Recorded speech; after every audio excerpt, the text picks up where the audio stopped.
আসসালামু আলাইকুম প্রিয় ব্যাংকার বন্ধু। আমার বিশ্বাস আপনারা সবাই বেশ ভালো আছেন। আপনাদের দোয়ায় এবং আল্লাহর অশেষ রহমতে আমিও বেশ ভালো আছি। আমি লিমন সরকার, প্রভাষক 36তম বিসিএস হিসাব বিজ্ঞান বিভাগ, নওগাঁ সরকারি কলেজ, নওগাঁ। আপনারা যারা ডিআইবিবি পরীক্ষায় অংশগ্রহণ করবেন, ম্যানেজমেন্ট অ্যাকাউন্টিং তাদের জন্য একটা গুরুত্বপূর্ণ সাবজেক্ট। আমরা ধারাবাহিকভাবে ম্যানেজমেন্ট অ্যাকাউন্টিংয়ের থিওরি নিয়ে আলোচনা করতেছি। মূলত ম্যানেজমেন্ট অ্যাকাউন্টিংয়ের মডিউল এতে গুরুত্বপূর্ণ 10টা থিওরি নিয়ে আমরা আলোচনা করছি। যে 10টা থিওরি আপনি পড়লে প্রতি বছর সাধারণত 20 মার্কস কমন পাবেন। এক্ষেত্রে মডিউল এটা আপনার পাশের ক্ষেত্রে গুরুত্বপূর্ণ ভূমিকা পালন করবে। তো আজকে চলুন আমরা মূলত কোন দুইটা থিওরি পড়ব সেটা দেখে নেই। প্রথমেই আমরা পড়ব হলো discuss the limitations of management accounting. Management অ্যাকাউন্টিংয়ের সীমাবদ্ধতাগুলো কী কী সেটা আলোচনা করো। এটা আমরা দেখলাম ডিসেম্বর 2019। এই প্রশ্নটা সাধারণত খুব বেশি আসে না, এটা আমরা 1 স্টার প্রশ্ন দিয়েছি। তারপরেও যদি পরীক্ষায় চলে আসে তাহলে আপনারা সেক্ষেত্রে কিভাবে এই প্রশ্নের উত্তর লিখবেন তা নিয়ে আমরা আলোচনা করছি, এবং এই প্রশ্নের পিডিএফ অ্যান্সার আমরা নিচে লিঙ্কে দিয়ে দিব, আপনারা সেখান থেকেও দেখে নিতে পারবেন। তো চলুন তাহলে আমরা এই প্রশ্নের পয়েন্টগুলো কিভাবে লিখব সেটা ব্যাখ্যা করি। আমরা খেয়াল করতেছি যে ম্যানেজমেন্ট অ্যাকাউন্টিংয়ের যে লিমিটেশন, ফার্স্ট পয়েন্টটা হচ্ছে হলো বেসড অন অ্যাকাউন্টিং ইনফরমেশান, অর্থাৎ অ্যাকাউন্টিং ইনফরমেশনের উপর এটা নির্ভরশীল। আমরা জানি যে প্রিন্সিপালস অফ অ্যাকাউন্টিং এবং কস্ট অ্যাকাউন্টিং যে ইনফরমেশানগুলো প্রোভাইড করে তার উপর নির্ভর করেই ম্যানেজমেন্ট অ্যাকাউন্টিং সাধারণত ডিসিশন নেয়। সেক্ষেত্রে প্রিন্সিপালস অফ অ্যাকাউন্টিং এবং কস্ট অ্যাকাউন্টিং যে ডাটাগুলো প্রোভাইড করতেছে সেই ডাটাগুলো যদি সঠিক না হয় তাহলে ম্যানেজমেন্ট অ্যাকাউন্টিংয়ের যে ডিসিশনটা নেবে সেটাও সঠিক হবে না। 2 নম্বর পয়েন্টটা আমরা দেখতেছি যে ল্যাক অফ নলেজ। ম্যানেজমেন্ট অ্যাকাউন্টিংয়ের ক্ষেত্রে ডিসিশন নিতে গেলে আমাদের অনেক বিষয়ের উপর জ্ঞান থাকতে হয়, যেমন economics, statistics, principles of accounting, cost accounting সহ বিভিন্ন ধরনের বিষয়ের উপর যদি ভালো জ্ঞান না থাকে তাহলে ম্যানেজমেন্ট ডিসিশন নিতে পারে না। তো অনেকের ক্ষেত্রেই এত বিষয়ের উপর ভাস্ট নলেজ রাখা কঠিন হয়ে পড়ে। তো এই জন্যে আমরা বলতেছি যে ল্যাক অফ নলেজ এটার একটা আলাদা সীমাবদ্ধতা। আমরা 3 নম্বর পয়েন্টটা দেখছি ল্যাক অফ প্রপার প্রিন্সিপালস, অর্থাৎ সঠিক নীতিমালার অভাব।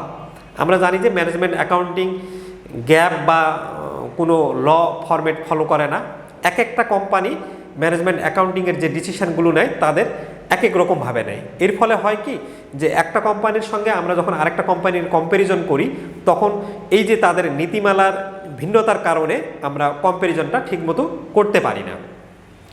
আমাদের 4 নম্বরটাতে দেখতেছি আমরা স্টিল ইভলিউশনারি স্টেজ, অর্থাৎ ম্যানেজমেন্ট অ্যাকাউন্টিং এখনও প্রাথমিক অবস্থায় রয়েছে, এটা এখনও ফাইনাল পর্যায়ে চলে যেতে পারেনি। আমরা 5 নম্বরে বলতেছি personal prejudice and bias. Management অ্যাকাউন্টিংয়ের ক্ষেত্রে যে ইনফরমেশনগুলো প্রোভাইড করে কর্মচারীরা, তো এই কস্ট অ্যাকাউন্টিংয়ের ডাটা বা আমরা বলতেছি যে ফিনান্সিয়াল স্টেটমেন্টের যে ইনফরমেশানগুলো প্রোভাইড করে, তো সেক্ষেত্রে কর্মচারীরা তাদের নিজেদের স্বার্থ হাসিল করার জন্য পক্ষপাতমূলক ডাটা প্রোভাইড করে। তো যদি পক্ষপাতমূলক ডাটা প্রোভাইড করে তাহলে ম্যানেজমেন্ট অ্যাকাউন্টিংয়ের ডিসিশনটাও নেওয়া সঠিক হবে না। এই জন্য আমরা এটা লিমিটেশন বলতেছি একটা পার্সোনাল প্রেজুডিস অ্যান্ড বায়াস। 6 নম্বরে বলতেছি আমরা এক্সপেন্সিভ। ম্যানেজমেন্ট অ্যাকাউন্টিংয়ের সঙ্গে যেহেতু বিভিন্ন ব্রাঞ্চ রিলেটেড, এই জন্য এটা ডিসিশনটা নিতে গেলে এটা এক ধরনের ব্যয়বহুল সিস্টেম আমরা বলতে পারি। 7 নম্বর বলছি আমরা সেলফ ডিসিশন। অনেক সময় ম্যানেজমেন্ট অ্যাকাউন্টিং কী করে, তারা ডিসিশনগুলো নিজেই নেয়, আর এই ডিসিশনগুলো নিজে নেওয়ার ফলে এই ডিসিশনের কার্যকারিতা সম্পর্কে প্রশ্ন থেকেই যায়। 8 নম্বর বলতেছি আমরা ইমপ্লিমেন্টেশন প্রবলেম, অর্থাৎ বাস্তবায়নের সমস্যা। যেটা বিষয় হচ্ছে যে টেবিল ওয়ার্ক এবং ইমপ্লিমেন্টেশন দুইটা কিন্তু ভিন্ন কথা। ডিসিশন নেওয়া খুব সহজ, কিন্তু সেটার আসলে বাস্তবে প্রয়োগ করা অনেক কঠিন। 9 নম্বরে আমরা দেখতেছি ইনফরমেশন হাইডিং, অর্থাৎ অনেক সময় কর্মচারীরা যে ডাটাগুলো প্রোভাইড করতেছে যার উপর নির্ভর করে ম্যানেজমেন্ট সাধারণত ডিসিশন নিয়ে থাকে, সেই ডাটাগুলো কিছু তারা হাইড করে। তো যখন ডাটা হাইড করে, কিছু ডাটা লুকিয়ে ফেলে, তখন আমাদের কি আসে, আমাদের কাছে ইনফরমেশানগুলো ফলস ইনফরমেশান আসে, আর এই ফলস ইনফরমেশান আসার ফলে আমরা যে সিদ্ধান্তটা নেই সেটা সঠিক কার্যকর হয় না। তো ইনফরমেশান হাইডিং গেল। এরপর আমরা দেখতেছি এখানে কিছু আদার লিমিটেশনস আছে। আমরা যদি দেখি মানে আর কি সীমাবদ্ধতাগুলো আছে, আমরা একটা বলতে পারি ইট ইজ পারসিস্টেন্ট এফোর্ট, মানে সবসময় আপনাকে চেষ্টা চালিয়েই যেতে হবে। রেসিস্টেন্স টু চেঞ্জ, পরিবর্তন করা কঠিন।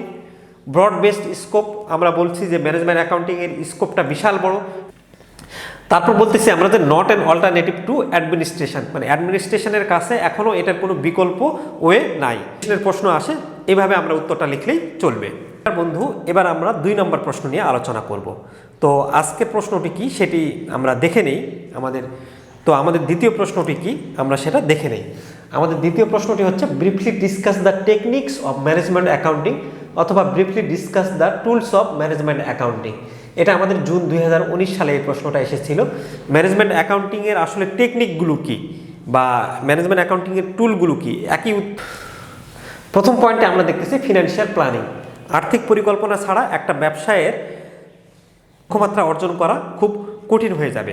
আমরা জানি যে আর্থিক পরিকল্পনার ক্ষেত্রে অর্থ একটা খুব গুরুত্বপূর্ণ ম্যাটার। আমরা এই অর্থগুলো কোথা থেকে কালেক্ট করব এবং তারপর এই অর্থগুলো আমরা কিভাবে আরেক জায়গায় বিনিয়োগ করব বা কোন সেক্টরে আমার বিনিয়োগ করা প্রফিটজনক হবে, কোথা থেকে আমি অর্থ কালেক্ট করলে আমার কস্ট অফ ক্যাপিটাল কম হবে, এই বিভিন্ন ধরনের ডিসিশনগুলো নিয়ে ম্যানেজমেন্ট অ্যাকাউন্টিং আলোচনা করে ফিনান্সিয়াল অ্যাকাউন্টিংয়ের ক্ষেত্রে। তারপরে আমরা দেখতেছি যে হলো স্ট্যান্ডার্ড কস্টিং। ম্যানেজমেন্ট অ্যাকাউন্টিং প্রথমেই কি করে যে আপনার একটা আদর্শ ব্যয় সেট করে ফেলে, যার মাধ্যমে তাদের কি হয় তারা কস্ট কন্ট্রোল করা ইজি হয়। এর ফলে কোম্পানির লক্ষ্যমাত্রা প্রফিট অর্জন করা অনেক সহজ হবে। এবং স্ট্যান্ডার্ড কস্টিং সেট করার পর তারা দেখে যে বাস্তবে তাদের আসলে অ্যাকচুয়াল কস্ট কত হচ্ছে, এবং অ্যাকচুয়াল কস্ট এবং স্ট্যান্ডার্ড কস্টের মধ্যে যদি পার্থক্য থাকে তাহলে তখন তারা চিন্তা করে যে আমরা কোন জায়গায় চেঞ্জ নিয়ে আসলে এই পার্থক্যটা যেন না থাকে। আমরা 3 নম্বরে দেখতেছি মার্জিনাল কস্টিং। মার্জিনাল কস্টিং বলতে বোঝাচ্ছে যে আমরা যে কস্ট যদি চেঞ্জ করি তাহলে আমরা দেখি যে আমাদের সেলস ভলিউম বা প্রফিটে একটা গুরুত্বপূর্ণ ভূমিকা পালন করে। তো মার্জিনাল কস্টিং সেটা নিয়েই আলোচনা করে যে আমরা সামান্যতম কস্ট চেঞ্জ করার মাধ্যমে আমাদের সেলসটাকে কিভাবে বাড়াতে পারি। 4 নম্বরে আমরা দেখতেছি যে বাজেটারি কন্ট্রোল। আমরা অনেক সময় দেখি যে আমাদের বাজেটেড ইনফরমেশান এবং অ্যাকচুয়াল ইনফরমেশান আসলে ঠিক না, ভ্যারি করে। তো আমরা এই বাজেটেড ইনফরমেশনের সাথে মানে আমরা যে আগে ইনফরমেশনগুলো নিয়েছি বা চিন্তা করতেছি যে এরকম ঘটবে, কিন্তু বাস্তবে এটা কেন ঘটছে না সেটাকে অ্যানালাইজ করা হয় এবং অ্যানালাইজ করার পর সঠিক পদক্ষেপ নেওয়া হয় যেন আমরা যা পরিকল্পনা করছি সেটা সঠিকভাবেই বাস্তবায়ন হয়। এরপর 5 নম্বর দেখতেছি আমরা রেশিও অ্যানালাইসিস। রেশিও অ্যানালাইসিস মূলত এমন একটা অ্যানালাইসিস যার মাধ্যমে কোম্পানিরা তাদের 1 বছরের ফিনান্সিয়াল স্টেটমেন্টের সাথে আরেক বছরের ফিনান্সিয়াল স্টেটমেন্ট কম্প্যারিজন করে।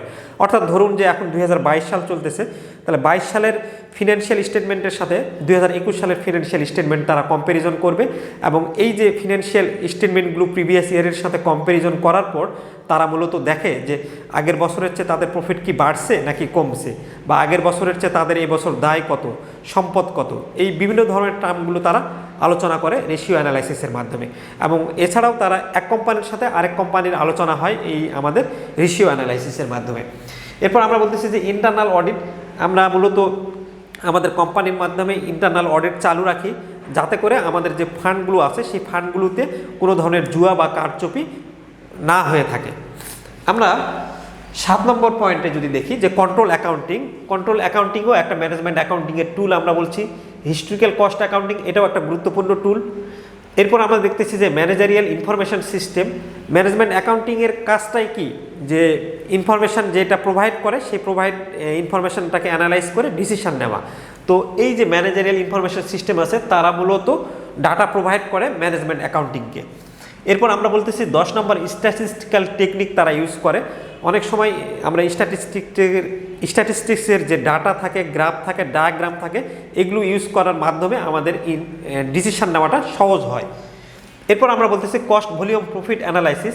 Management accounting cost volume profit নিয়ে অ্যানালাইসিস করে। এটার মাধ্যমে তারা বুঝতে পারে যে আমরা ব্রেক ইভেন পয়েন্টে কত ইউনিট সেল করলে আমরা ব্রেক ইভেন পয়েন্টে যাব, বা কত টাকার বিক্রি করলে আমরা এমন এক অবস্থায় যাব যেখানে আমাদের লাভ বা ক্ষতিও থাকবে না। এছাড়াও তারা এর মাধ্যমে নির্ধারণ করে যে এবছর আমাদের লক্ষ্যমাত্রা 4 কোটি টাকা প্রফিট অর্জন করতে হলে আমাদের কত টাকার সেলস করতে হবে। তো এগুলোই হলো ম্যানেজমেন্ট অ্যাকাউন্টিংয়ের মেইনলি টুলস এবং টেকনিক্স, যার মাধ্যমে তাদের ডিসিশন নিতে ম্যানেজমেন্ট অ্যাকাউন্টিংয়ে সহায়তা করে। তো বন্ধুরা, আজ আর নয়, আপনারা যদি ধারাবাহিকভাবে আমাদের এই থিওরির ভিডিওগুলো পেতে চান তবে আমাদের চ্যানেলটাকে সাবস্ক্রাইব করবেন, লাইক করবেন, কমেন্ট করবেন এবং শেয়ার করে পাশে থাকবেন। আর এই ধরনের থিওরির আরও ভিডিও পেতে চাইলে আমাদের নিচে দেওয়া হোয়াটসঅ্যাপ নাম্বারে আপনি যোগাযোগ করতে পারেন। সকলের জন্য মঙ্গল কামনা করছি, সবাই ভালো থাকবেন, সুস্থ থাকবেন। ধন্যবাদ জানিয়ে আজকের ভিডিও এখানেই শেষ করছি। খোদা হাফেজ।